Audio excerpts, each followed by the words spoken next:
How's everybody today? Tonight, give me one in the chat if you can hear me. I'm tired.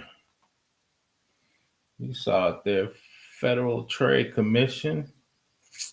Talk a little Gramm-Leach-Bliley tonight. Get into that financial stuff. Shout out to Before the Billions. Thanks for joining me. Give me one in the chat if you can hear me.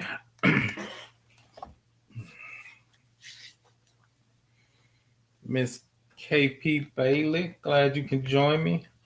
I need to go check on. Shout out to Game Over. Give me one in the chat if you can hear me. Oh, shout out to Bit Native. Okay, I got my overlay on there. Let's see if I'm gonna. I like that, and I'll make it a little bigger to start. Hope everybody having a good week. I am tired. I need to take a couple of days off. Shout out to Study GRC. I'm usually hanging out with those guys. Go check them out. Go check out my man Before the Billions. Put your channels in the chat. I don't know if let me check. I don't know if Study GRC got a wrench or not. Shout out to XL Pro. So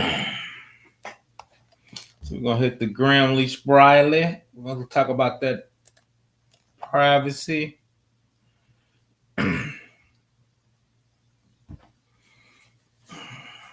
a lot of gibberish on the screen, but if you see it, Title 4, Subtitle A, Act 15 UC Code, along with the Federal Banking Agency and other regulators, ensuring that financial institution protects the privacy of consumers' personal financial information. So we're just going to leave it there. At the top, financial institution protecting privacy of the consumer personal financial information. Really, it's banking, insurance companies. That's really what I see those. Financials, insurance companies, and banking. Right? You see that the Dodd-Frank. So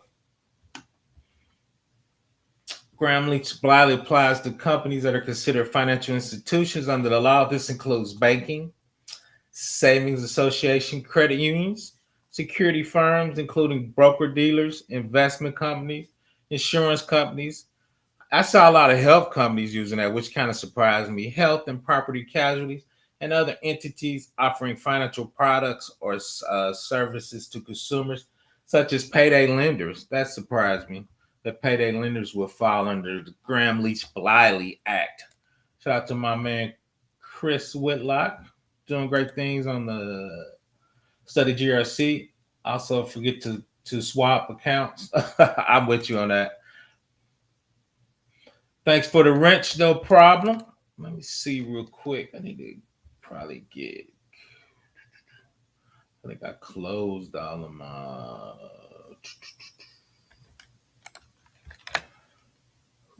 Like I said, I'm struggling a little bit.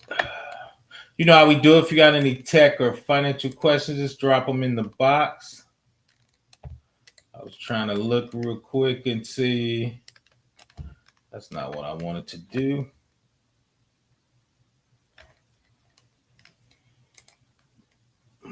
Trying to see if I can get to the back end and pass out a few more wrenches, but I'm struggling today. Let's see. Chris got a wrench. Bit Native got a wrench. And my man gave over a wrench. Once again, if y'all got any tech questions, cybersecurity questions, or something you want me to talk about in the future, just put them in the chat. Let's see. I think we're rolling.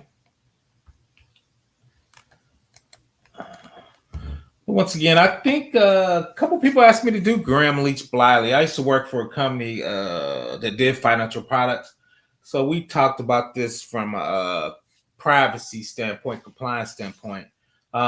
Since they sold financial products, the legal staff was always talking about GLB. So shout out to Mr. Finesse. Hopefully he's having a good day. Ty, shout out to him. I got to link back up with you. I think you caught me back and I fell asleep. My bad. Shout out to you. Got to link back up. I'm here always. Thanks for always good. Let's see. So the cool thing is, let me.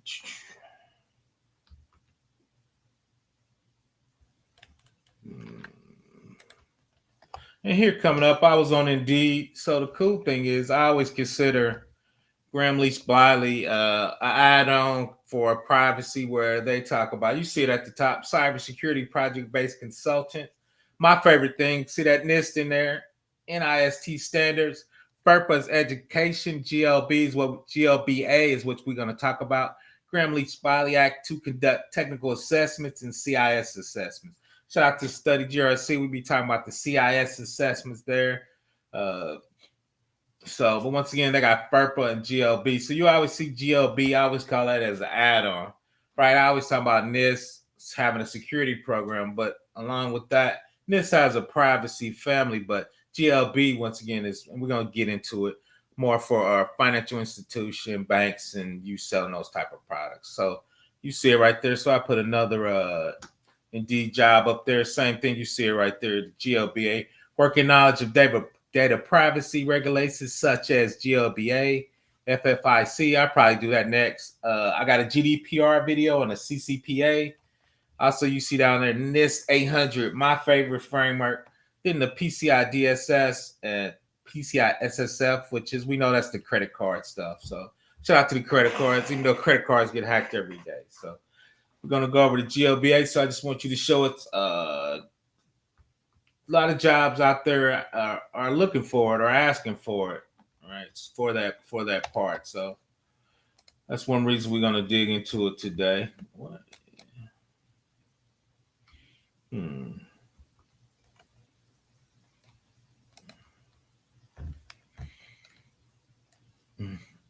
All good. Game over. Black Jack Yak 54 in there. CISA video. Oh, okay. CISA as in the compliance. I just never think about doing one for the let me think about that. I never think about doing one for the compliance certifications. All right, I should do one for CCIP since I'm struggling studying for it. Why won't it let me switch over?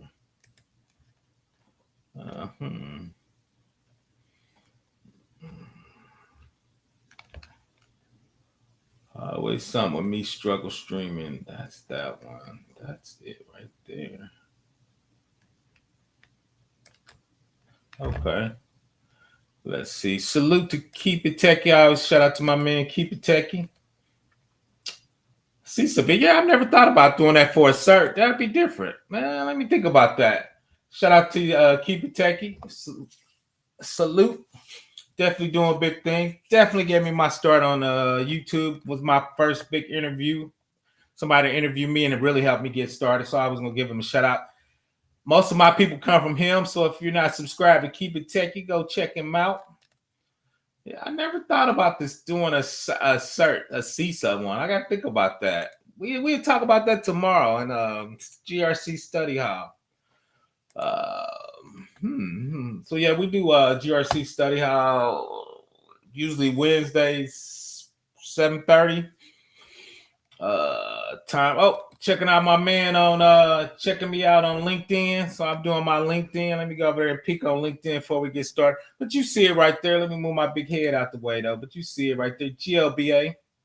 I got tiny when I did that, but GLBA, I always call that as far as privacy. You see the data privacy regulations, GLBA, GDPR, CCPA, if you're in the United States, Cali, GDPR, Europe, right? The Gramm-Leach-Bliley. Then you see my favorite one down there, NIST 800-53, then the PCI stuff. So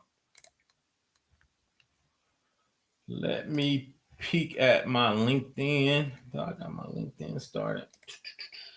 Let me peek at that. Yep, there my man going. He putting it in there. You see it's GRC HUD study, grc.org. I'll be struggling. Oh, Ty. That's financial. Yep, financial institutions. uses GLBA, especially if you sell financial products. So that's where you see it a lot at most. So let me get back over there. Let me log in my LinkedIn real quick. I be struggling on LinkedIn, but I'll be trying. So let's see my events. Gramm-Leach-Bliley. See if it shows me what's going on. Yep, there it is. I'm going to join it operating. So yeah, let's see. Shout out to my man Caesar. Support me on LinkedIn. Salute. So let's get going. You know I'll be doing it. There's a question, so let's get going.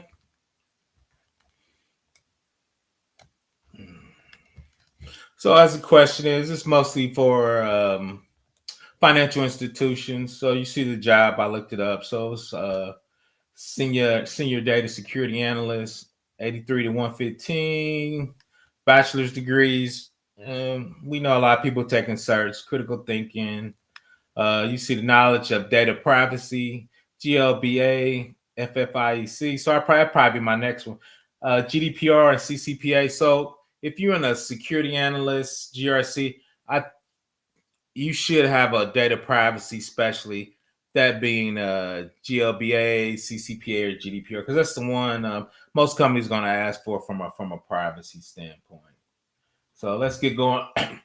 So the Gramm-Leach-Bliley Act provides annual privacy notice to consumers that explain the institutional's information sharing. So a lot of times when you buy a financial product online or they're sending you something, so they tell you how they're sharing the information and what they and how long they keep into. And you as a company, if you're selling these financial products, you have to do this for the consumers, or the feds can come and give you a big fine. Secure customers' data stored in a physical or electronic form. Dispose of customer information properly when it's no longer needed. Restrict access to customers' information to only those employees who need to perform their job functions. Train employee with security awareness and GLBA. Manage third-party risk and effectiveness. So Gramm-Leach-Bliley really wants you to have a security program. And a lot of times when I did my research, a lot of times they're doing NIST 171 or NIST CSF or the CIS checks, right? Because both of those three or four frameworks they're actually a security program. So Gramm-Leach-Bliley says, okay, we have the privacy part, but you need to have a security program, right? Which is training. We're going to step through some high levels of that. Risk assessment, third party, internal, security awareness training. So what kind of security program are you using to support your privacy or making sure people are secure? The big deal is instead of PII, they call it NPI, non-public personal information. I hear that a lot, right? NPI is any personal identifiable financial information that a financial institution collects about an individual in connection with providing a financial product or service, unless the information is otherwise publicly available, right? So that's why it's non-public personal information, NPI. Any information that includes or gives you get to a financial product or services, for example, name, address, income, social security number, or other informational application. Any information you get about an individual from a transaction involving your financial product or services. The fact that an individual is your consumer or customer, account number, payment history, loan, deposit balance, credit or debit card purchases. Any information you get about the individual with providing a financial product, service, for example, information, this one surprised me, from court records or from a consumer report is considered NPI, right? Non-public personal information. Right, so that's what we're protecting. That's what Gramm-Leach-Bliley, because financial institutions are getting you to sign up for loans and getting you to sign up for different things. So what does that actually mean, right? So let's see.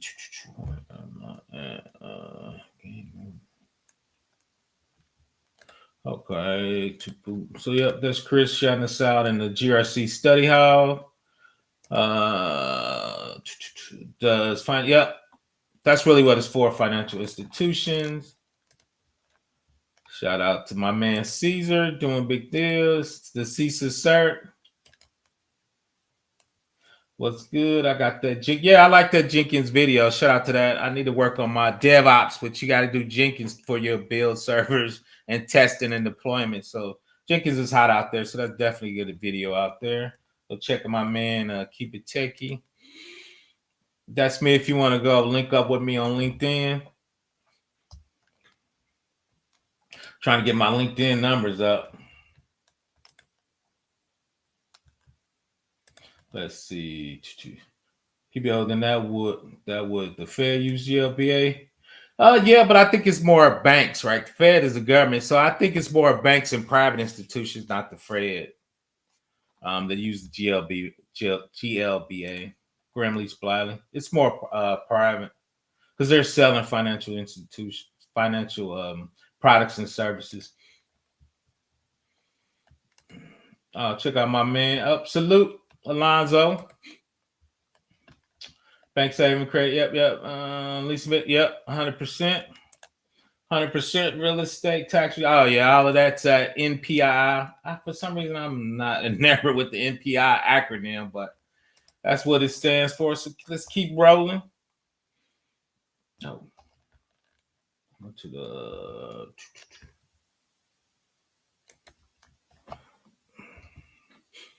So safeguard security event reporting firm. If something happens, safeguard rules require covered financial institutions to report to the FTC security events affecting 500 more people. Your report may be made public if law enforcement requests. So if you get hacked and you have more than 500 of the NPI records get hacked, you actually have to fill out this form and send it to the FTC, or you would get fined if the law enforcement requested a delay in making this report public.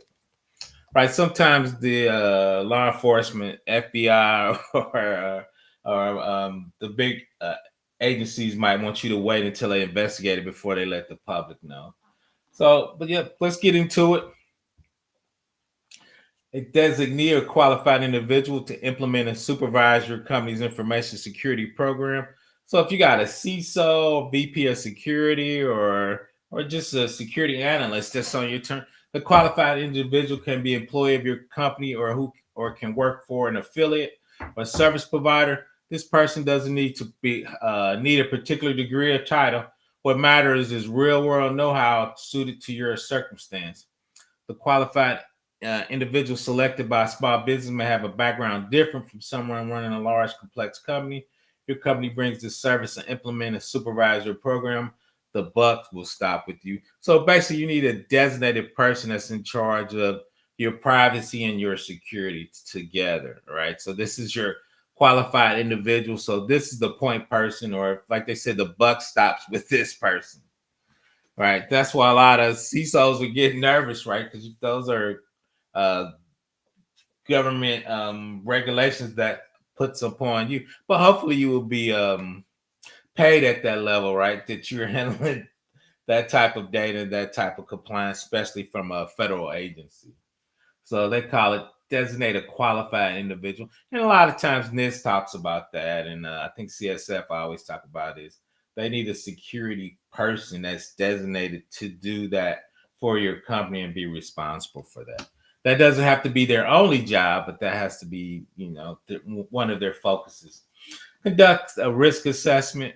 All right, you can't formulate an effective information security policy until you know what information you have and where is it stored. After completing an inventory, conduct an assessment to determine a foreseeable risks and threats, internal and external. So once again, what is your risk? Most small companies don't do this. So I see Gramm-Leach-Bliley talking about this, right? So I think that's why they're putting those requirements on. So if you're doing privacy, how can you do privacy before, like you said, what is your information you're storing, processing? Where is it at? And two is who's responsible for it, right? That's that designated employee for that. Designate and implement safeguard controls, the risk of identified through your risk assessment. Among other things, is designated It's designing your information security program. The safeguard rules require that you implement it and periodically review your access controls, know what you have and where you have it, encrypt your customer information system, it sets your applications. We know implement multi-factor authentication, dispose of customer information security, anticipate and evaluate change to your information system and your network, maintain a log of authorized user activities, and keep an eye out for an authorized person. Right, this is your security program. Once again, people are doing NIST 171, NIST CSF, CIS. You just got to have you see it right there, information security program that's protecting your privacy, right? So it's kind of interesting that how they did it like that. Oh yeah, facts. They also call it PII. 100% on that. 100% on that. Yep, NPI, non-public personal information. So I think that's the non-public part. So, yep. But PI is more of individual level as long. Nope, that's true. I know you're in the insurance game, Alonzo. I know that's your realm. Loan officer, realtor. Yep, 100%. So, Gramm-Leach-Bliley, like both of y'all said, both of those are financial products that's being sold to individuals. So the FTC saying that company, realtor, loan office needs to have these protections, or they're going to pull up and hit you with the big fine, right? So what does that look like? And we know a lot of people trying to get in the industry, GRC, governance risk. So this is something you need to understand at a high level, because a lot of companies going to be doing GLBA. That's the initials for, and we looked at the jobs, right? That's going to be in your knowledge that you're going to be using at work, right? Okay, we're doing the NIST, we're doing the CSF, we're doing the 800, this 800, we're doing the CISF. So a lot of times, if you're working for banking, financial institutions, shout out to Chris, mortgage, college. So both of them was laying down the companies that it would serve for: real estate, tax return, brokers, banks. That's what I see a lot. I just work for financial institutions, so that was in there. So we see it. So it's being used a lot. So you want to make sure you understand what federal privacy and compliance relates to the company you're doing security for, because you have to comply with those security checks. And the thing we're going to talk about is the security program, right? The NIST, the awareness training, risk assessment, right? I know that inside, but we talk about opt-in, opt-out, privacy. I have the right to be unknown, right? To really delete stuff. When you tell Facebook to delete stuff, they don't delete it. They mark for deleted. Because if you try to go back in and log in, they bring all your posts back from 10 years ago, right? Because they're not really deleting your stuff. But Gramm-Leach-Bliley says part of that privacy, you have the right to be unknown, right? And we're going to get into that. So who really enforces and checks a company who's compliant with the GLBA? It will be the FTC, and we'll get into that.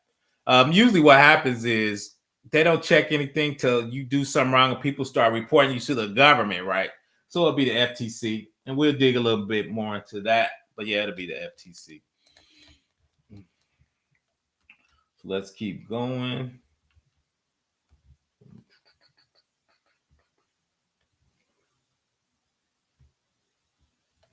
Trying to get back to my slide. So there it is. Regularly monitor and test the effectiveness of your safeguard. Big deal right there is penetration. You must conduct an annual penetration test. Shout out to my man Ty. I know he's trying to get in that penetration round, as well as vulnerability assessment, including a system-wide scan every 6 months, designed to test for publicly known security vulnerabilities. And we get into that talking about Rapid7, Nexus scan, so Qualsys. So once again, this is more set up for your security program. Train your staff. We know there's awareness training in there. Financial institutions information security program is only as effective as its least vigilant staff member. Employees trained to spot risk can multiply the program's effect. Provide your people with security awareness training. Most companies do that. Schedule regular refreshers. Insist on specialized training for employees, affiliates, and service providers with hands-on responsibilities for carrying out information security. and verify they're keeping their ear to the ground for the latest word on emerging threats and countermeasures, right? So a lot of us goes to Dr. Ozer's morning, um, where he goes over the latest threats, what happened out there, and emerging threats, and what's happening in the landscape out there. Monitor your service provider. Select service providers with the skill and expertise to maintain appropriate safeguard. Your contract must spell out your security expectation, build in ways to monitor your service provider work, and provide for periodic reassessment. So most of the cloud providers, they're doing it, right? For Azure, AWS, Google. From a cloud service provider, we know they have that down. But now is when you're using a cloud provider for certain things, LexisNexis or um, bookkeeping things. There's so many cloud providers. So when you do that software, what's their responsibility to you? Right, that should be spelled out in the contract. When you sign up for AWS, they give you a contract and they talk about the shared responsibility. Right, that's known. So what is that between you and the provider? Keep your security information program current. The only constant information security is changes to operation based on what you learned during the risk assessment, changes due to emerging threats, changes in personnel, changes necessitate by other circumstances you know or have reasons to know may have material impact on your information security program. So if you're adding a big new feature, a big new subnet, all right, that will require a reassessment of your network security, right? And that functionality you add, did you run a fuzz test? Did you run a vulnerability on that? Did you check the third-party packages you're using, right? Because it's a major change to your organization that requires a whole new security assessment, right? For those features. This is a big one. And I always say this: create a written incident response plan. Every business needs a what if, right? So I always talk about the big three: incident response, a DR, and a COOP. You need those plans as part of your security program. And Gramm-Leach-Bliley saying they might ask you for it, right? So once again, that's part of your security program. Requires a qualified individual. This is the new one, though, to report to your board of directors. Qualified individual must report in writing regularly, at least annually, to your board of directors or governing bodies. If your company doesn't have a board or equivalent, the report must go to a senior officer responsible for your information security program. What should the report address? First, it must include overall assessment of your company's compliance with this information security program, right? Once again, we're talking about more about the security program, which is privacy is a part of that.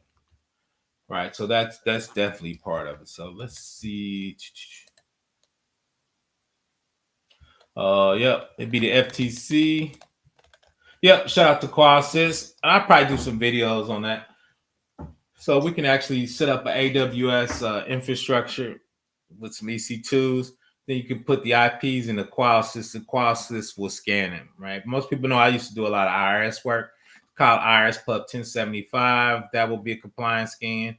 CIS is a big compliance scan. So that would tell you the vulnerabilities, which would kind of give you a risk rating of your infrastructure, right? And they telling you now, which I think is unique, and I've actually been talking about this for 5 years, is they want you to go to the board of directors. And I've actually sent information up to the CISO that got reported to the board of directors, right? So I know that happens in real life, right? So what are we doing? What was our assessment?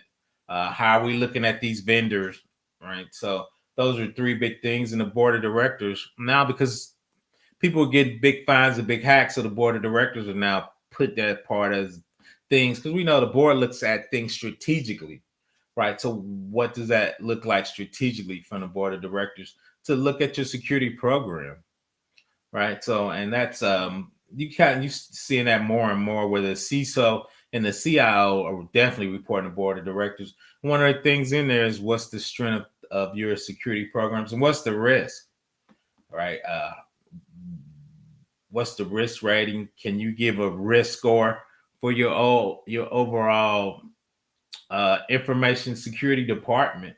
And a lot of times they're asking for what's the risk for each individual division, right? Because a lot of times if you have a risk register, IT is just a part of that, right? I think a lot of times I get focused on IT, but when you're looking at that from a financial standpoint, they want risk for the whole company. And part of that risk is IT because most business function runs on computer systems, right? So part of that risk is vulnerabilities on the system, gaps in the system, parts of it not being updated, parts where it's out of date because you can't take security packages and you can't update it to the newest version. Shout out to my man Wire Dog doing great work out there. Go check him out.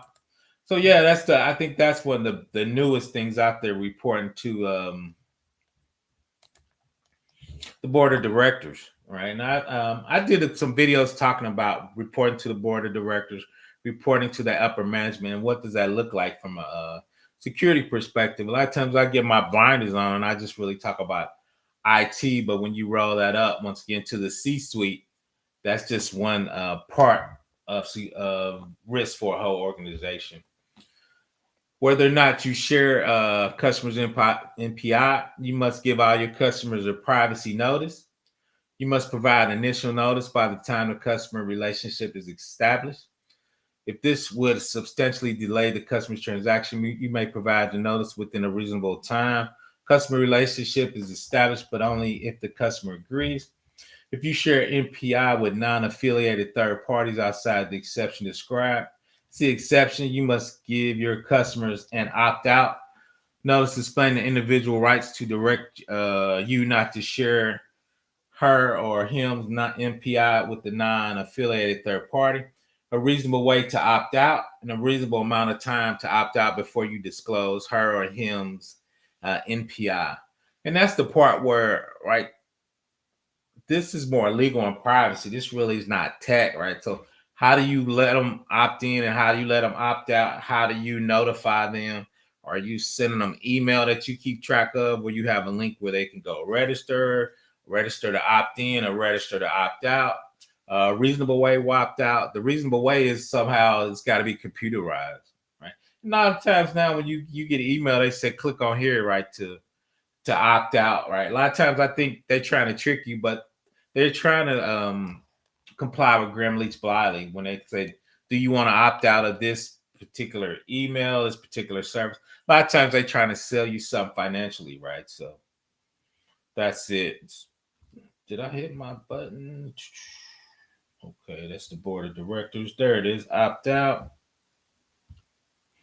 Consumers who are not customers, before you share NPI with non-affiliates, you must give your non-customers a privacy notice the same way, including the opt-out. If you don't share the information with non-affiliates, or if you only share with the exceptions, you now have to give a privacy notice to your consumers. If you require to provide a privacy notice to your consumers, you may choose to give them a short form notice instead of a full privacy notice. The short form must explain the full privacy notice is available upon request, describe a reasonable, consistent way for a full privacy notice, and include an opt-out service, right? So now we get into the legal things. Is it a customer or is it not a customer? I'm sorry, a consumer who is not a customer. So a lot of times they're not a customer until they opt in and you're selling them stuff. All right. So you can have a consumer is a lot of times is you trying to make somebody consumer them to make them a customer, right? So a lot of times, and I do this a lot, you need to reach out to your legal to make sure you're getting those terms right. But that's that Gramm-Leach-Bliley to make sure. And a lot of times too is I work with legal to make sure these get done in a proper format. A lot of times I do weigh in and ask a lot of times, are we giving the short form notice? Did we give them a full privacy? What is our relationship with this particular customer? What's our relationship with this particular person? Right? Are we making it? Are they a customer? Are they a consumer? All right? Are they consuming stuff, but we don't have them in a database to make them a customer with reoccurring? So what are those? Shout out to the NC worker. Definitely one of the day ones. So let's see. My man Chris said, "What is description of reasonable?" That's always good. I leave that to legal. So Reasonable is something you could do with one click, something you do with a couple clicks. You're not making them do something that's super long, something that's, if it took somebody an hour to do something with one of these exceptions or opt in or opt out, that would be unreasonable, right? So for me, if you could do something in 15, 10 minutes or less, that would be reasonable, right? But a lot of times I still throw that up to legal for that. I've heard of some places requiring a copy of your ID mailed to them via snail mail with request to opt out. That will be unreasonable. But yeah, I've seen that too. I think that will be unreasonable. And if they contacted the FTC, you probably would get a fine. You probably would get a fine for that. So let's keep going.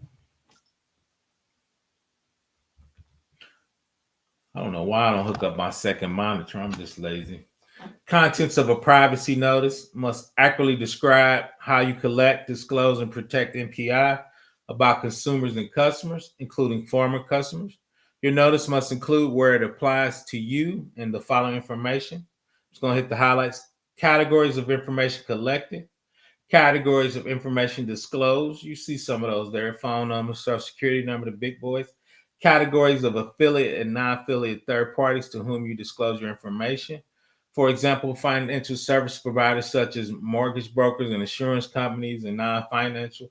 A lot of times when you do a loan, they're affiliated with brokers and banks and third parties a lot of times if they're brokers. So who are they sending your information to? You got to disclose that to them in the privacy notice. Category of information disclosed to whom and the joint marketing service provider exception. Section 31313 of privacy notice for the exceptions. But once again, the contents of your privacy notice: categories of information collected, categories of information disclosed, and categories of your affiliate and non-affiliate.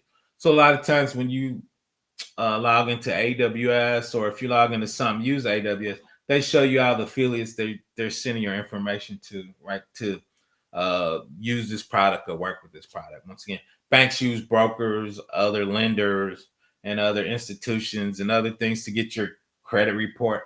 All of those will be affiliate or non-affiliate third parties. So they need to let you know who those are, or you could actually report them to the FTC and they could get a fine. So shout out to Struggle Security. Glad you can join us. Definitely go check my man out doing good stuff. Hopefully he's available if he wants to come up later. I'm gonna drop the link in a little bit. Last time I did that, we went off rails a little bit, so I waited a little later today. But shout out to my man Struggle Security doing big things. Go check out his YouTube family. Hopefully him and the family's doing well. New dad doing great things. That Gramm-Leach-Bliley. Let's keep rolling. Consent of the privacy notice must accurately describe how you collect and protect NPI. That's our security program we talked about for consumers and customers. Let's see, for disclosure of that, rules show you 313. They have some exceptions. We'll hit the exception. If you're disclosing a non-PII, disclosure does not fall with any of these exceptions. We talked about you got to get your opt-out notice and any disclosure requiring Fair Credit Reporting Act. I might do a video on that. I see that, not a lot, but FCRA, the Fair Credit Reporting Act, is out there. Once again, your policy and practice respect to protecting the confidentiality and security of your NPI. We talked about your safeguarding the NPI. Got to get your security program up and going. The shelf life of an opt-out direction. An opt-out direction by a consumer or customer is in effect even after the customer relationship is terminated until canceled in writing or if the customer agree electronically. However, a former customer established a new customer relationship with you, you are required to provide an opt-out notice. The customer must make a new opt-out direction that will only apply to the new relationship. You see the summary of notice of the requirement, types of that initial customer, when no later when you establish the customer relationship, unless it's substantially delayed in the transaction, customer agrees. Description of the information collection, sharing, and practice opt-out notice. If you share NPI with non-affiliate third parties, consumers who are not customers, including former customers, before you disclose their NPI to a non-affiliate party outside a certain exception. full description of the collection and sharing practice of that. Right. So when can they opt out of you sharing the information? Annual customers deliver consistent basis at least once in a period of 12 consecutive months for duration of customer relationship. Description of information collecting sharing practice, opt-out notice if you share NPI. So these are the rules. If you're sharing financial products, insurance, or other things, you should give them opt-out stuff every annual for those particular relationships to get them out of those particular products and services. Once again, it's from the FTC, so that will make sense. Exception to the notice and opt-out rule. There are a number of exceptions to that. Section 14 and 15 of the privacy rule. If you share information, only these set of exceptions. You do not need to give your consumers a privacy notice, but you will need to give your customers a simplified initial and applicable annual privacy notice. 13, if you share information under this section, you must give your customers and your consumer, if you share their information, a privacy notice that describes their disclosure. However, your consumers and customers do not have the right to opt out for sharing this information. To take advantage of exception 13, you must enter into a contract with those non-affiliated third parties whom you share NPI. The agreement must guarantee the confidentiality information prohibited the third party of sharing or disclosing information for any purposes other than for which it was received. And we talked about having those contracts between you and your third party and your affiliates from a cybersecurity initiative is what they can share, when they can share, how they can share, and when do they have to delete the information when that relationship is broken. All that should be in your security contract, security exhibits, or data processing agreements. And you see those a lot when you go to websites now. So once again, we're just hitting a high level of Gramm-Leach-Bliley Act. A couple people reached out to me asking for, they work for financial institutions. So they told me to touch on it a little bit. Disclosure of account numbers is prohibited. GLB prohibits financial institutions from sharing account numbers or similar access numbers or code.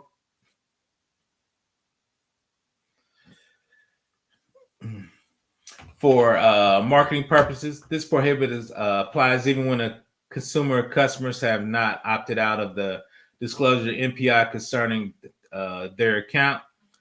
The applies to disclosure of account numbers for individual credit card accounts, deposit accounts, transaction accounts to any non-affiliate third party to use in telemarketing, direct mail marketing, or any other marketing through electronic mail on any consumers. A transaction account is any account which a third party may initiate a change. This provision does not prohibit the sharing of encrypted accounts if the third party receiving the information has no way to decode it. Right, which is kind of weird. If you send them encryption and they can't decode, how will they work with that information? Right, so that's kind of a weird thing. But once again, that GLBA.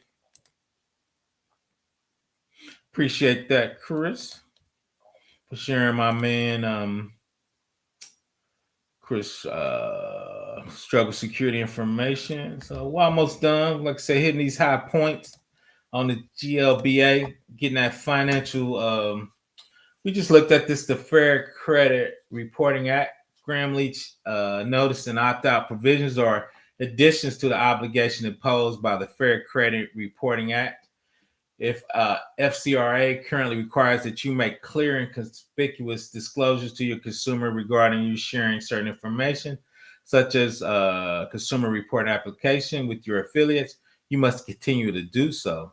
The Gramm-Leach Act requires that these disclosures to be made as part of any privacy policy. See more information on the FCRA, which is the Fair Credit Reporting Act, and how it applies to you sharing information. So a lot of times I see Gramm-Leach-Bliley and the FCRA used together, right? Because a lot of times when you're doing banking or financial institutions, part of that is getting your credit report so you can get your credit score, so you can get that financial product, right, or that financial service. So those two usually go together. So when I used to work for a financial institution, I usually see both of those to get used together. So I'm about to drop the link real quick. Once again, I just want to hit the GLBA to high level. You see these couple I got from Indeed where they had that GLB A right there, along with the GDPR, CCPA, those privacy. Once again, if you're dealing in with the financial institutions, a lot of times they're definitely going to be looking for the GLBA.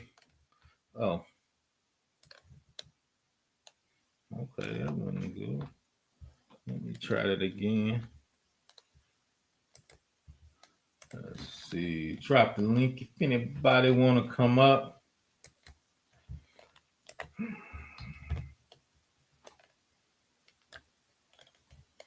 Let's see.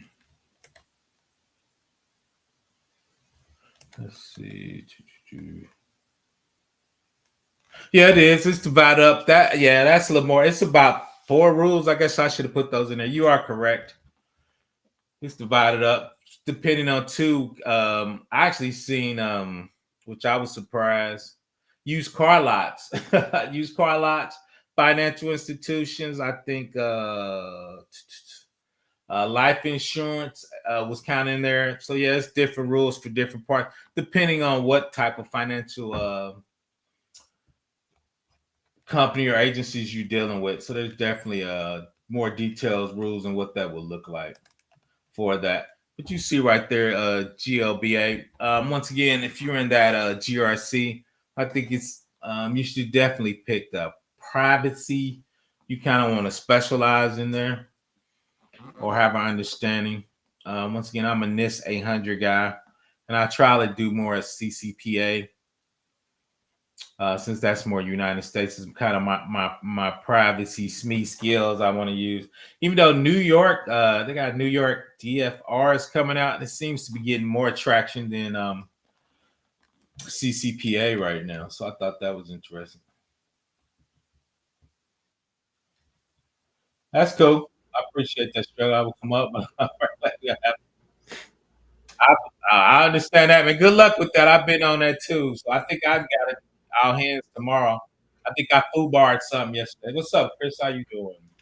Good. How are you? I'm doing all right. Hopefully that doesn't have to do with that CrowdStrike whole thing or something. Oh no. All hands on deck. Oh no, it wasn't that. It was some assessment that didn't quite get done. And I think I was responsible for it. So it's not big. So I think we just gotta jump on it. Someone said New York. So shout out to Kev Tech. Go ahead. Yeah, one of the questions that I had is, so how do you go through with the training portion of it? So is there actual employee training for this, or is this just built into the governance side of the organization and that employees don't really know about? I think it's a little both. The reason I said that, a lot of people use No-B4. If you use one of the big training, they usually have a GLB module, and then you're gonna talk a little bit more about banking because you and financial institutions, right? If you look in there, you named a lot about there. How do you handle that data? How you control that data? And I think in a little more precise way. I don't think it's much difference between your normal security awareness. Don't click on phishing, hover stuff, but they're gonna talk more about banking information with that type of training. So yeah, I mean that's fair. Yeah, because I mean previously I never heard of it. So with GLBA, yeah, before I started studying for it, I never even heard of it before. Yeah, and that Fair Credit Reporting Act that you had mentioned, that very closely relates to it. So yeah, I might do one on that. That helps fill in gap. Yeah, I used to when I used to work for a company, I used to see that a lot more. So, but yeah, they kind of go together as you saw at the end, because usually if you talking about GLBA, if you're talking about financial institutions, 9 times out of 10, if you're gonna buy something, they got to get your credit report, right? So then you start talking about the credit reporting agency, and then usually now if you get into which you're in there, the GRC. A lot of times they're gonna talk privacy in there. It's gonna be GLPA. You see that GDPR, CCPA, or shout out to my man. They got New York DFR is kind of hot because New York, of course, is a huge financial hub. So now New York State kind of like Cali did with CCPA. They came out with their whole new compliance, and a lot of people are talking about it. Congratulations, KevTech. Shout out to that. Oh yeah, SOC 2, Type 1 and Type 2. Yeah.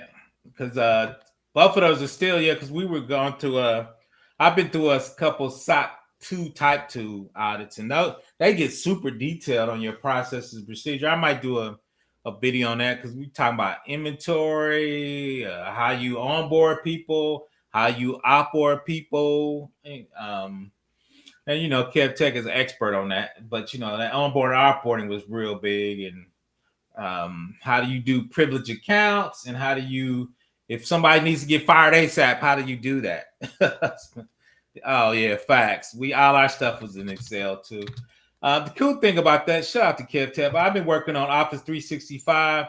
I'm starting to do more Teams with SharePoint lists with Planner. So I'm trying to do a little bit bigger than a spreadsheet. And me and Chris been talking about that too, because he was been doing Trello, trying to do something a little higher level and get out of spreadsheets. So hey, I like spreadsheets though. One of the other things that I was going to mention regarding this too is it's just like that Fair Credit Reporting Act. There seems to be a lot of other acts that have been made that try to fill the gaps too, which it appears that the states also set up regulations to try to fill in those gaps, because the GLBA is very directed at, whether or not they're allowed to share your data for non-business services, basically. Yep, 100%. And we talked about that. You think that would be a federal something that would cover all of that? So you got the CCPA. There's a lot of people here using GDPR and ISO now, which I don't know, makes me frown up. So then you got then you got the CIS, then you see their GLBA. I'm gonna do the FFIEC probably next because I see that a lot. There's just so much out there. Like I said, I got a lot of years, so I kind of just start picking those up over the years. Okay, I need to learn a little bit about GLBA. I need to learn a little bit about CCPA because I start using it at work, right? So then I just start picking those skills up. Then of course, jobs ask for them, and it's a competitive market, so the things you can have at least an understanding on that you can, add value to, of course, hopefully help you get hired or help you get a raise. How much hands-on have you actually dealt with the GLBA? Kind of a lot, because I end up getting questions from legal, from the security program side, right? Because you've seen the questions in there where I went over. So they start talking about our inventory or how we doing encryption, right? Because GLBA talks about encryption. Then they're going to talk about your favorite one, how you would do CSF, right? And encryption in CSF. So what's the policy? What's your procedure? What's your limit of how you doing that, right? So then you have to go to security program to pull those, I hate this term, artifacts out. I'm sure KevTech heard that out a lot. So you got to prove your documentation, right? And that'll come from your security program, which I think is your favorite one, CSF. Am I making that up? I know we talk about different ones. So, okay, so that does bring more light to that. So especially with how closely this is to the legal side, is that something where the legal department would just give you a checklist? Like, these are the requirements we need? Yeah, but once you work closely with you, they kind of know your security program, because once you work so closely, they be like, okay, we know we doing this 800, so we know we got these. So then they just start kind of asking you questions. Because I worked for a company, we had a GLBA lawyer. That was his specialty. So he would come in and we would talk, because we would bid on work and we would do finance. It was a financial organization. So we had a GLBA attorney, because we were all in there and we did a federal work. So we actually had a GLBA attorney. I might see if I can interview him, but yeah. That's got to be a specialty. Oh, that is a specialty. So it's weird. We had a CCPA and a GDPR attorney. He specialized in both from a privacy standpoint. Because your fines are so big in GDPR, so they had an attorney that specialized in it. So, and that's kind of where your privacy and security and legal, we talked about that, how they meet together and how you work together. And that we talk a lot about that in the study hall a lot of times, us talking to legal and kind of what's that delineation, it took me a while to kind of get comfortable with that, because you don't want to practice law without a law degree, right? So there's a balance with that. So, and two is, we know those billable hours are high, right? So what can you do and comfortable with as far as a compliance person or a GRC person, right? So I kind of figured out, I became a paralegal after a while, because I get comfortable and I'm like, okay, this goes to the GLB attorney or the attorneys, right? These are attorney questions. I'm not going to answer this because I know I'm practicing law, right? A lot of stuff after a while, like, okay, I know we doing these, but these are things I know are actually legal questions, and I'm not crazy enough to answer them, right? Oh, my bad. Sorry about that. My You're power's always running late. Now, before Billy's power, he's an ATL, so hopefully ATL's all right. Let's see what my man Kev Tech said. Still waiting up. I know, man. You done did about 4 courses, and I ain't did one yet. Shout out to Kev Tech, man. He the role model, man. I need to get my course game up. I've been struggling. After I got demonetized, Kev Tech, they hurt my feelings, man. I'm using that as my excuse. I got to get back in the game. So, but yeah, but that's it. And we talk about that and kind of when I do my course, what part is legal, what part's compliance, and what part's tech. All right. Because we talked about that as a compliance stuff. We know Kev Tech is a active directory guru, right? So some of those stuff as a GRC person, like he said, from a SOC 2 or assessment, I would need to give those questions to Kev Tech because he's a SME in that area, right? What's our history? How many passwords can we use before we have to reuse? What's our complexity stuff, right? All that gets set up in Active Directory or somewhere in Active Directory, right? You can set them up in a couple places. Do we have a security tech template that Active Directories use? Can I get those OUs? Because that's what we're going to use to send to the SOC 2, and that's what we're going to use for hardening, right? That's what gets hardened when we do our CIS check or STIGs or whatever. That's what I told my man. Got to get out of your feelings, young man. Don't take it personal, man. You just a resource out here. Even at my old age, I could be fired tomorrow. Don't take it personally. Get out of your feelings. It's a business. Shout out to my man. Before the Billions doing great things. Do me a favor, Chris. Drop his channel in there. Did you drop it Before the Billions channel in there? Yeah, I'll drop it in there. I appreciate you. But yeah, once again, compliances, we want to make sure we well-rounded in the GRC space. Shout out to Dr. Ozier. Shout out to Study GRC. Come check us out tomorrow. So we want to make sure we don't have to be in a SME in GLBA, but we need to understand it. What's the opt-in? What's the opt-out? We know we need to have something in there, right? So we at least know that we need to send this to Lego to make sure we at least in the ballpark, right? You don't have, a lot of times you don't have to be a SME and everything, but you need to be able to ask the right questions. And a lot of times, too, and Chris will tell you, there's just so many parts of GRC out there, man. So you two, you don't want to get overwhelmed. So two, you just kind of want to stack on your current skills before you really dip your toe in the GLBA, GDPR, and CCPA, because those are a whole big privacy domain unto itself. Well, it's like you said a moment ago about the guy that you know that specialized in GLBA for that entire company. Yeah. You know, there's a specialty for that alone. Yeah, because the FTC will give you a big ass fine. So people, which is going to be more than his salary. Oh, by far. I mean, they give out, you know, they kind of like, especially GDPR, they give out $300-400 million fines to Google like water, man. So those fines are huge. So you want to make sure you at least are not negligent when you do that. Right. So I just did a quick Google search, and so for GLBA violations, the average is over 100,000 per violation, and even officers and directors get up to $10,000 per violation. Yeah, so you have to be comfortable. That's one thing you need to do, and when you get in those C-suites, you want to make sure your contract's right to make sure your company pays those for you, right? So yeah, too, you could be personally held liable for GLBA, which is kind of weird to me, right? I could be a CISO. I could tell the CIO he can override me, man. Those are his. We talked about those are his risks to accept. The president can accept risks I don't want him to accept, right? I tell you, we need to fix this. Now we don't have any money, so now you firing me because we don't have a budget, right? So That's why you gotta write your stuff up. Make sure you CYA in yourself, and even your company to say, we're not negligent. We're trying to do this stuff. So if something happened, you could say, we were lining up to try to do it at least. So.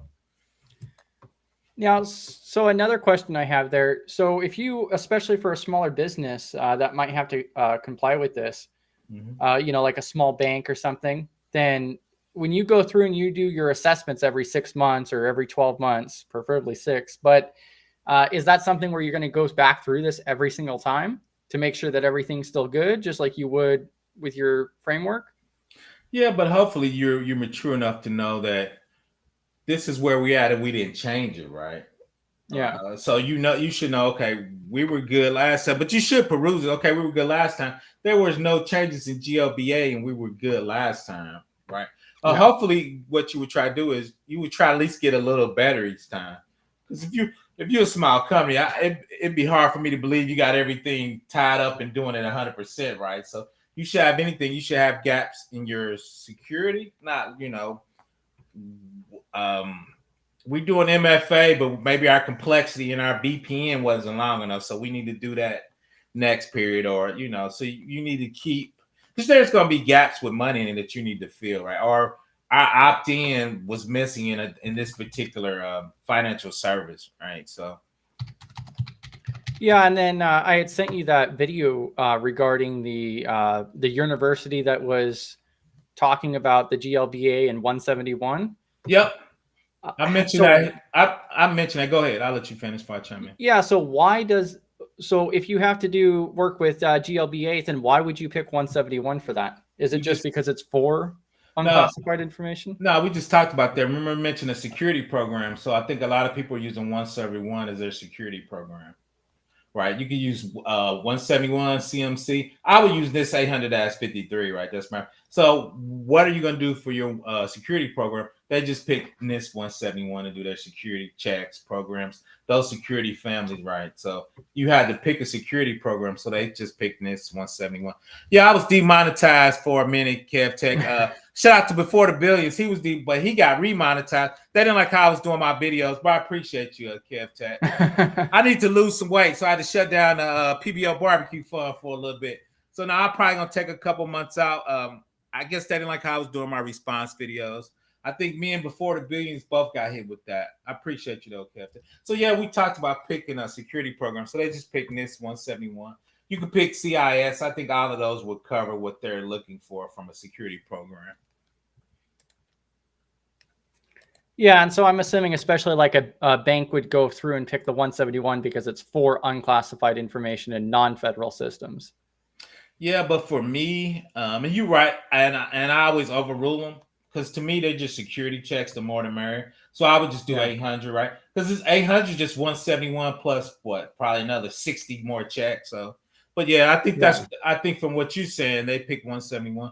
But I think the more the security, the better. But that you're correct. Yeah. That's why they pick 171.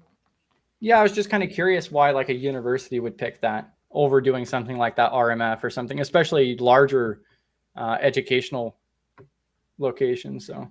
Well, the weird thing is, and I did a dig in. I did which is now you got to start harmonizing. You would pick GLBA because it's an institution, but FERPA's education. It tells you what educational checks you should use. So I would do both of those together. I did a video on FERPA. So the education, which colleges get hacked all the time, but that FERPA is their educational requirements. So that's kind of, but two is what people don't realize with GLBA, you got to do PCI because colleges take credit cards, right? So now you got 3 things you need to make sure you're harmonizing, you covering all 3. So. Yeah, and I didn't even realize that I thought this was just for banking until I came across that video, because since they accept federal money like grants for student loans or otherwise, they have to be compliant with this as well. Yeah, student loans is covered in a lot of stuff. So when you're there, you GLPA, probably CCPA because some of your students are going to come from Cali. So we, as a university, switched out, which is weird. And that got me thinking. So you probably had to do CCPA, GLBA, Fredit Critical, Fair Credit Reporting Act, because I'm sure they're taking your credit report to figure out how much loan to give you. So that's where all of those just start stacking. And that's where you, as a GRC person, needs to understand all of those account at least at a high level, right? Because you got to deal with it. And two is, what do you want to specialize in there to help you, get into a job easier, right? Because once again, you see it, GLPA is there, GDPR is there, CCPA is there, NIST 800, NIST 800 is there, CSA is there.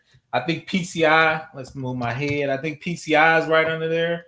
So if you look at this right here, that's actually consulting company helps, but all those are in there. PCI 800, GLBA, GDPR, CCPA, all of those are requirements in this one job function. I don't think it's sharing that application. Say that again. Your slide. Say that again. You were just talking about, I'm not sure if you were meaning to, your mouse cursor was all over the place there. It was. I wasn't sure if okay. That was me. I was messing up. Yeah, I need to stop. It's weird. Oh, you're fine. I have one screen. I took out my second screen, so I think I'm moving it somewhere, and it's reflecting behind my I see. My restream. But yeah, this one, like you look, there's probably 6 compliances in there. So of course, the more you understood, or the more you had an understanding for this job, that will help you get it right. Because most people aren't going to understand GLPA, because that's kind of something most people have probably never heard of. CCPA, probably. NIST 800, unless you're in the Fed space, you wouldn't understand that. So there's a lot of stuff here. So one of the other things, something I'm curious about is, so like the NIST privacy framework. Mm-hmm. I would assume that if I'm kind of curious to look into that and see if anybody has mapped that with like the GLBA or the other acts or requirements. I need to check that out, because when I saw it, it was just 1.0 out there. I haven't seen them updated in a while, to be honest. So they have their privacy family. They did their own framework, but they don't seem to have built it out much anymore. But I need to look that up, because the last time I looked, it was 1.0. I was thinking about doing a video, but it didn't look like they which is weird for NIST, because they usually have a ton of people working on a ton of stuff. It hasn't looked like they expanded. So I don't know if they just gonna fall back on GDPR or CCPA for that. Yeah, that's actually a good point. Maybe they'll just fall back on it. Yeah, because it's still January 16th of 2020, version 1. Yeah, and I thought by now they at least will have a 2.0 out and make it a lot bigger, but they haven't. So I don't know. I don't know if they're waiting because New York's coming out with stuff. So I don't know if they're gonna try to do one and enhance them all. But yeah, I was surprised. I looked at it, I was gonna do a video on it, but I'm like, I don't know if they're gonna let it die on the vine and just do their privacy family. So I dropped the link down there if anybody else want to come up. Just kind of chilling up, wrapping it up. But yeah, so once again, GLBA from a financial institution. I thought it was something cool. Put in my compliance playlist I have, trying to get up to like 75 hours. But get it up there. So I'm gonna add that to there. I need to check LinkedIn. Well, I mean, 53 is now revision 5, and revision 1 was released in 2016. Yeah, 2006. That's what I'm about to do. My 805, and because 2 is they split it up into 3 different documents too. They did the A, the B, and the regular one. So I was gonna do a video on each one of those and just kind of dig in a little deeper. I was gonna dive into each security family. And are you going to include that in your course for your 53? I'm thinking about it. I did the outline, but like I said, I did a couple videos to get it started. I couldn't find them, but we'll find them. But yeah, that's on my list of things to do. But I've been saying that forever too, so we'll see. Yeah, 3 years. Yeah, that's right. I've been saying it forever. Shout out to Mike Man, Kev Tech. I've been talking to him. He done about 3 courses since I've been talking about mine. So shout out to him. So, but yeah, I've been checking this out. So I'm kind of figuring out. I want to do a membership, but since I got demonetized, I kind of derailed that. But I'm gonna have to stop making excuses and come up with another plan for that. Go figure. Yeah, I'm gonna go ahead and drop off now. So I it's a appreciate little you. after 9.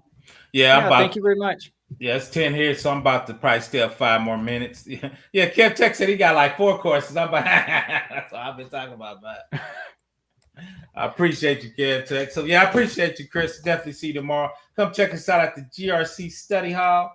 You'll see me in there. I usually stop by for a little bit.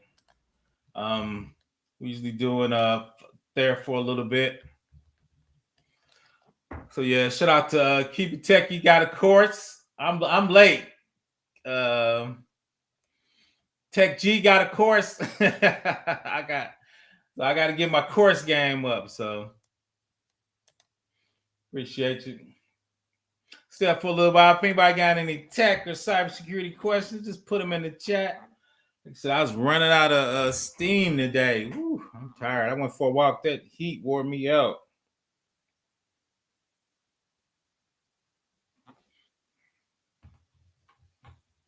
Oh yeah, 100%.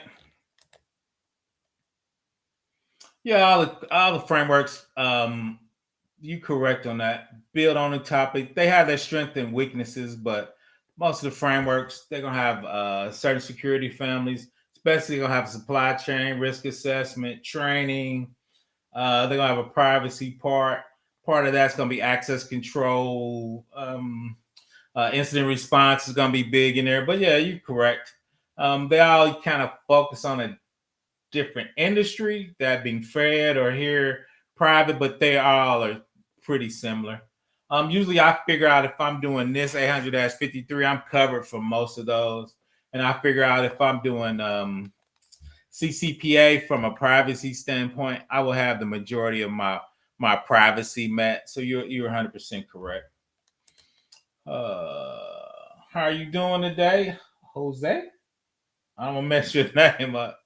Jose, thank you for joining. See, facts. I gotta get on that CISP. That's what I've been studying for. That's been taking all my time. So I've been taking practice tests. PBO ain't been doing well on the practice test. So we gotta tighten up on that. I go back and forth. I've got over 20 years. I got 30 years in IT, and I got about 15 years in cybersecurity. But a lot of the senior jobs, I think I'm not getting past the scanner because I don't have a CISP, right? So a lot of times too, though, my network's pretty big. A lot of times, shout out to Kev Tech. I jump on his LinkedIn network. So shout out to him. Definitely be sharing his network with PBO. So, but yeah, so I think I need the CISP because I need about 10 more years before I get out the game. So I need that CISP and make my last little run. But once again, we hit GLB Act. I got a compliance playlist. Go check it out. I think I got about, I think Chris said I got about 50 hours of compliance and cybersecurity in there with different framework. NIST 800, 53, 171, CIS, FERPA for education. I got GLBA in there. I got the CCPA for California Privacy Act. I got GDPR for the European. I've got PCI in there. I have most of the known compliance and cybersecurity checks in there. As a senior guy, I like to have an understanding of most of those, at least at a high level. A lot of times we talk about those at work, or people come and ask me questions about a lot of different things. So I usually have a decent understanding of it. One thing, PBO ain't gonna lie. If he don't know, he'll tell you. But I'm pretty comfortable. And my man said it here. A lot of those frameworks have a lot of things that are similar with each other and match up. And especially I do a lot in this 800-53. They usually have a crosswalk in how they match up and what policies map to what policies in those frameworks. So once again, I've done IRS work for 15 years using our IRS Pub 1075, which sits on top of NIST 800-53. So that's kind of how I got my start in the game. So once again, shout out to Kev Tech. I need to get on my course game. Since Kev got 4 out, I need to get back on that. Once again, I was going to do a membership on YouTube. Then they demonetized me. So I got to check it out. figure out my comeback. I was looking for the 171. I should have 171. Let me find it. I'll put it in the chat. Let me find it.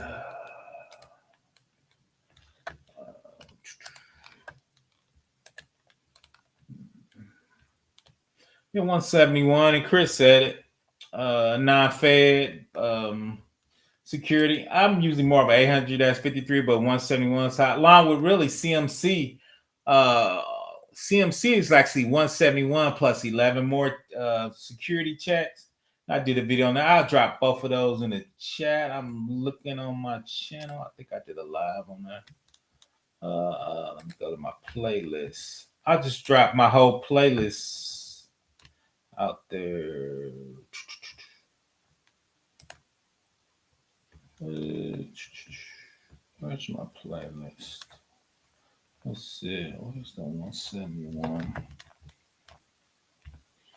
Did I do 171? Two. I'm looking for that 171. Oh, is that the 171? Looking for the ones. Oh, there it is. 171.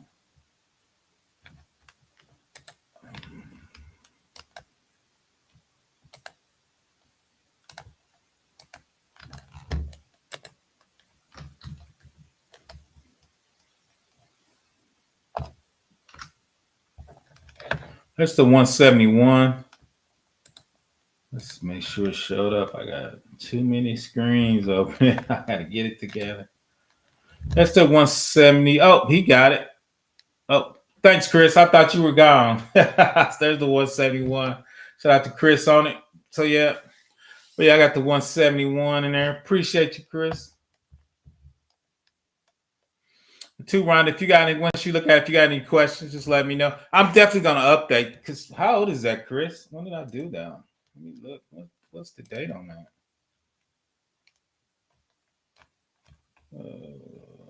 What is the date on that?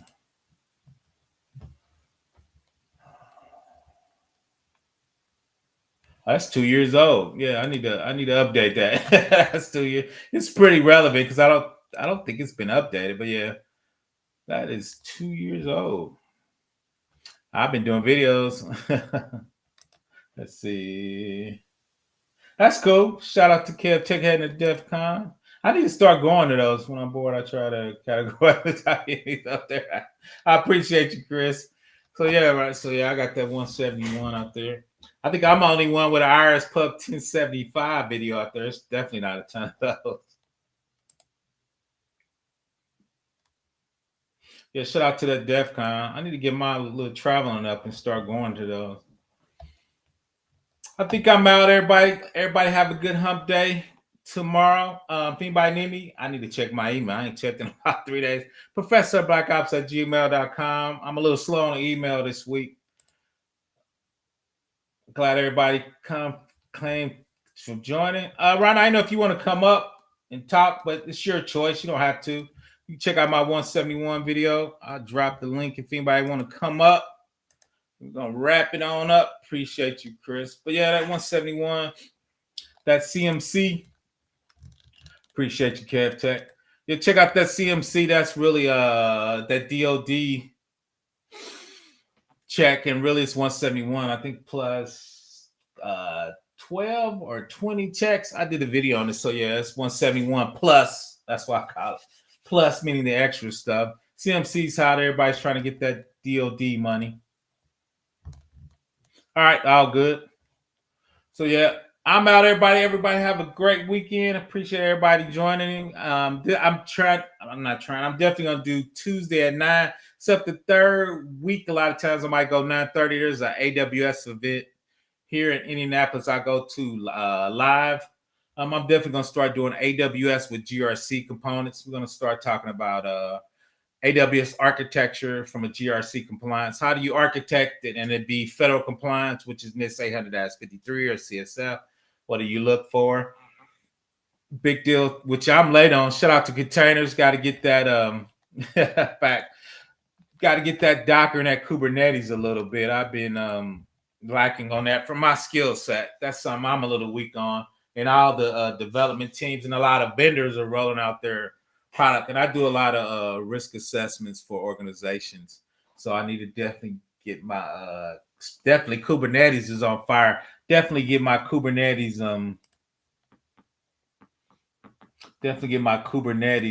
skills up. So we definitely gonna talk about AWS, Docker, Kubernetes, and the GRC space. So what that means is how do you set up a Kubernetes that, well, like Rhonda said, that's NIST 171 compliant, that's CMC compliant, meaning you could do DoD work, HIPAA compliant, high trust. How can you set up Kubernetes and Dockers so you can scan that? We just talked about that. Qualsys, Nexus, or Rapid7. How can you scan your infrastructure inside AWS and make sure you pass those compliance scans, right? And that's how you get work, and that's how you get skills, and that's how your work gets work, right? I used to work for a financial industry. They bid it on government work.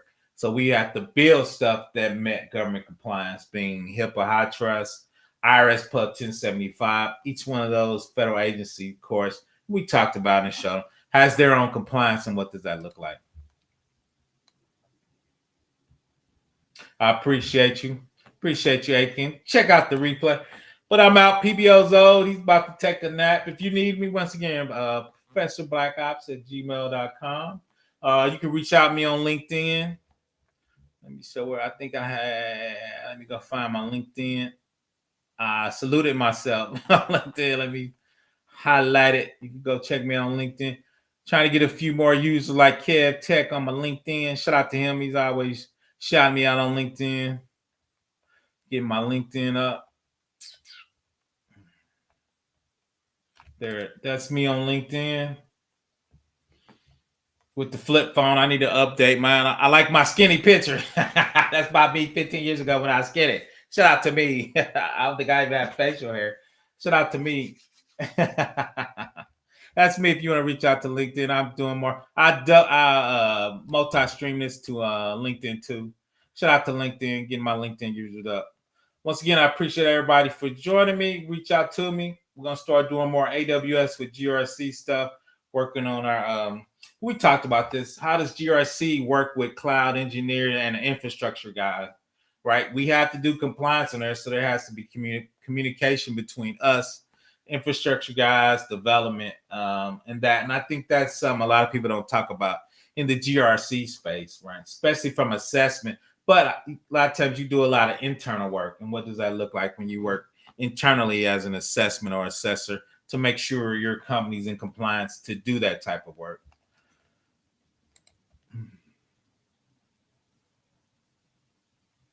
I appreciate it. Come check us out tomorrow at 7:30 Eastern time at the Team GRC Mafia, GRC Study Hall. You'll see us out there. I usually go out there. I'm usually out there for an hour and a half, couple hours. My man right there, Chris Whitlock, runs it. I usually just chimes in with my 2 cents. He's doing a great job on there. Let's see.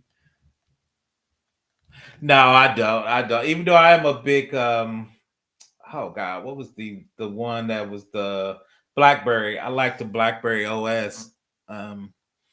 I can't even think of it. They were number one forever. No, I don't. I'm an Android guy. The one thing I don't do that a lot of people wear. I never run banking apps on my cell phone, right? So I'm worried about that. And I don't run a lot of financial apps. I do have a cash app that I populate off of a credit card because my credit card is secure. Uh-oh. Oh, I'll give you one. I thought you had one. Shout out to Tam. Good evening, Tam. Oh, people going to bed on my side. Definitely go check out Women in Linux doing great things.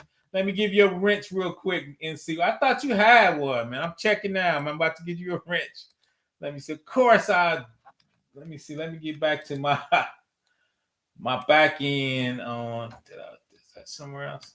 I gotta hook up my and see. You don't have. You right. You do not have a wrench. Let me hook you up. I feel like I'm neglecting it. You should be good to go. NC worker, my bad, my bad. My bad, my bad.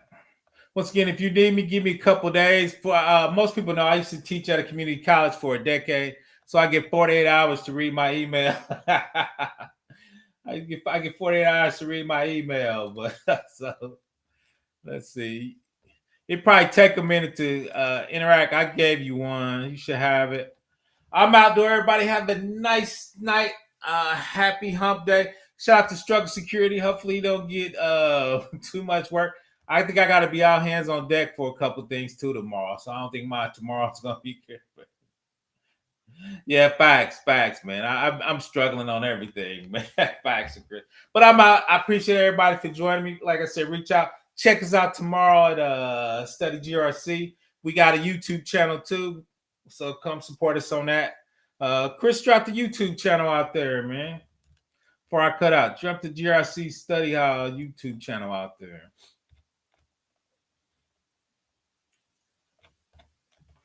Let's see if Chris might be asleep before he can drop the YouTube channel out there. But yeah, so come check us out. Like I said, growing the YouTube channel out there. I need to get my monetization back. I just decided to chill for a couple months, then go get that 4,000 hours back. And I guess I kind of changed the way YouTube wanted me to do my pre-recorded videos. So come check us out right there. Tomorrow, 7:30 Eastern time.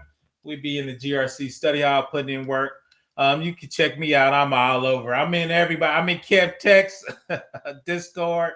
I'm in GRC Discord. I'm in Keep It Techies Discord. So I'll be out there working for everybody. So I'm in everybody's Discord. So you can find me. You'll find me in one of those Discords. So I'm usually out there.